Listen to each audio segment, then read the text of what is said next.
Most people are familiar with the three states of matter: solid, liquid, and gas. However, plasma exists as a state apart. A plasma is a gas in which all the atoms have had some or all of their electrons removed, leaving them as positive ions. Sputter deposition uses the kinetic energy of fast-moving ions in a plasma to vaporize a coating material, which will then be deposited on a substrate as a thin film. These thin films are layers of material that range in thickness from single atoms to tens of thousands of them.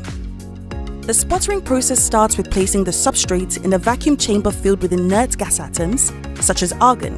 A voltage is applied between the chamber and the coating material so that the coating material receives a negative charge and becomes a cathode. When this voltage is applied, existing free electrons in the sputtering gas experience an electric field and accelerate away from the cathode. They will then experience high-energy collisions with other neutral atoms in the gas, causing their electrons to be knocked off, turning them into ions. This process continues until you have a plasma, and the negatively charged coating material attracts these positive ions, causing them to fly at such high velocity that the coating particles sputter off and travel over to the substrate.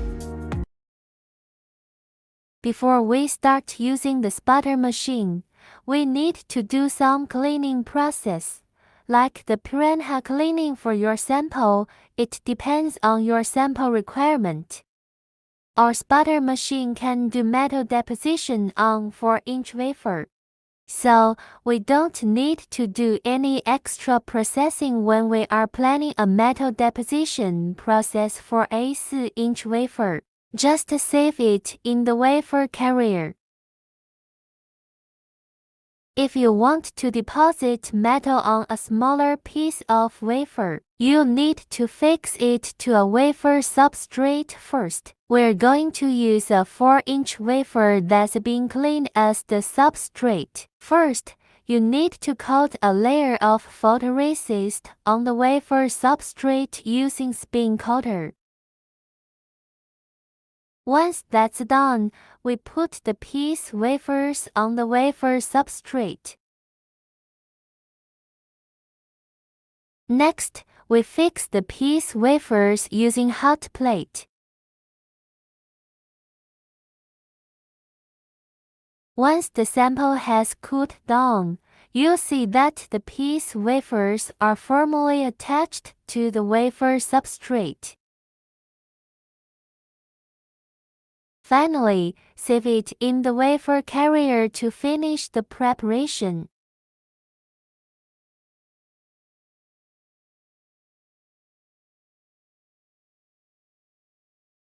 Sputter consists of 4 parts: power controller, main chamber, and load lock chamber. First, we'll hook up the power to the sputter machine and the chiller. The switches in the middle and on the right side of the switchboard control the power to the sputter machine and the chiller, respectively. Turn on the chiller before you start the sputter machine. This helps keep the ambient temperature down during the deposition process. Just make sure all the switches are in the up position. First, turn the knob to on to turn on the main power of the sputter machine. Then, press the power on button on the power controller to start the sputter machine. Because sputtering metal deposition requires a high vacuum working environment, next, we'll make the main chamber and load lock chamber in a high vacuum state. First, start the rotary pump in the main chamber and turn on the RVB. Then, start the rotary pump in the load lock chamber and turn on the SV. Watch the air pressure in the chamber through the vacuum gauge controller. Here, A shows the air pressure in the main chamber, and B shows the air pressure in the load lock chamber. When A is less than 0.05, close the RV of the main chamber and open the FV. When B is less than 0.2, close the SV and open the RV of the load lock chamber. Just hold down the fast open button in TH, V until the green light comes on. Once that's done, just press the start button to switch on the turbo pump. It'll take about 5 minutes for the pump to slowly accelerate to 27,083 RPM. Once the acceleration is complete, the green light will come on. Finally, turn on the TMP and the vacuum level in the main chamber will be increased even more. If you want to check the air pressure in the main chamber in a high vacuum environment, just turn on the IG in the vacuum gauge controller. Before you turn on the IG, make sure the A indicator is at 0. IG indicates the air pressure in the main chamber at high vacuum condition.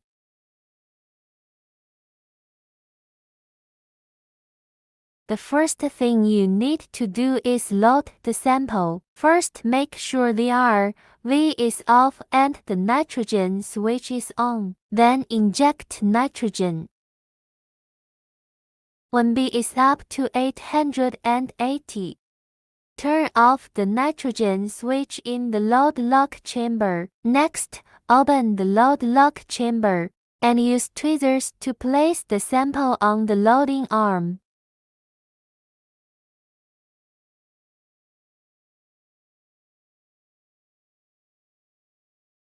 Make sure you place the sample between the force pins and not beyond that area. To make sure the chamber is sealed, use isopropyl alcohol solution to clean the seal and the surrounding area for a quick second. Close the chamber and open the SV of the load lock chamber. When the indication of B is less than 0.2, close the SV of the load lock chamber and open the RVB.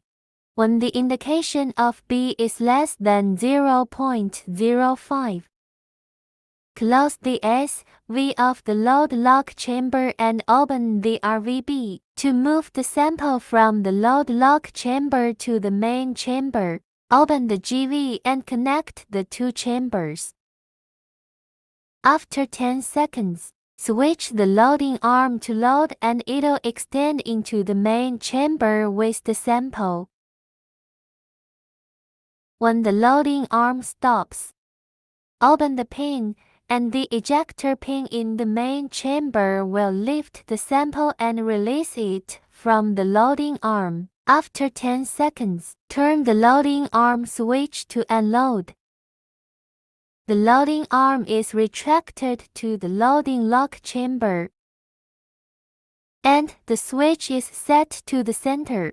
Close the GV and separate the two chambers again. Then close the pin after 10 seconds, and the sample will be placed on the stage. This sputter machine can deposit 3 different metals: aluminum, chrome, and copper. We're going to use a copper target as a demonstration. Attach the power cable to the copper target. Make sure the power cable is securely attached to the metal target. Then, just flip the switch for argon.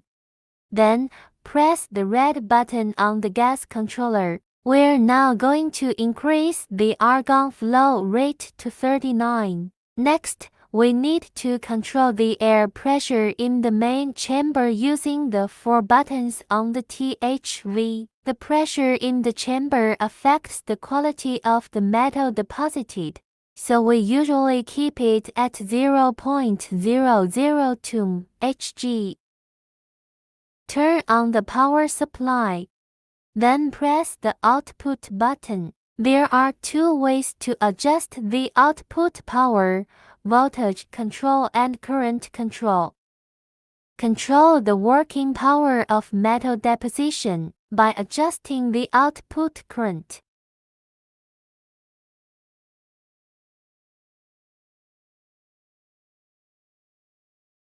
Normally, we'll control the output power at 50, 100, 150 and 200 watts. The amount of output power is related to the quality and rate of metal deposition. The higher the output power, the faster the deposition rate, but the lower the quality. For now, we're using 50 watt as an example.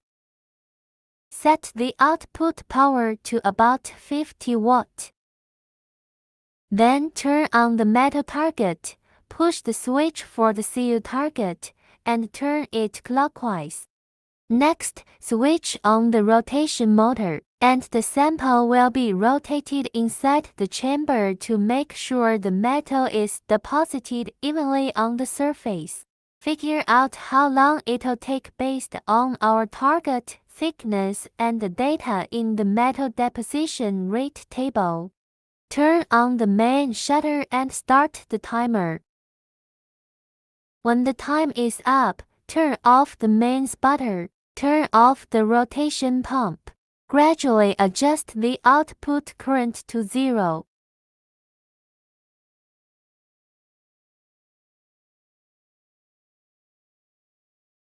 Wait until the voltage is lower than 50 volts. Turn off the output. Switch off the power. Turn the CU target switch and pull up to turn it off. Press the red button on the gas controller again to reduce the argon gas output to 0. Once the metal has been deposited, it's time to transfer the sample back to the load lock chamber. First, open the pin to lift the sample. Then turn on the G/V to connect the two chambers. After 10 seconds, switch the loading arm to load and extend it into the main chamber. When the loading arm stops, turn off the pin and put the sample on the loading arm. After 10 seconds, turn the loading arm switch to unload. Close the G/V and separate the two chambers again. Next, turn on the nitrogen switch in the load lock chamber. When the indication of B rises to 800, turn off the nitrogen switch of the load lock chamber. Then, open the load lock chamber. Use tweezers to retrieve the sample and place it in the wafer carrier. Close the load lock chamber. Turn on the S/V of the load lock chamber. Finally, press and hold down the fast close button in TH/V until the green light comes on. First, press the stop button to turn off the turbo pump. The speed is reduced to 0 RPM. Then turn off the TMP. Next, turn off the F/V of the main chamber, and turn off the S/V of the load lock chamber. Then turn off the rotary pump of the main chamber and the load lock chamber. Press the power off button to turn off the spotter. Finally, turn off the main power. Just flip the switch down to turn off the chiller. Disconnect the power to spotter machine and chiller. Once you've finished using it, please fill in the usage log to record the key parameters and usage.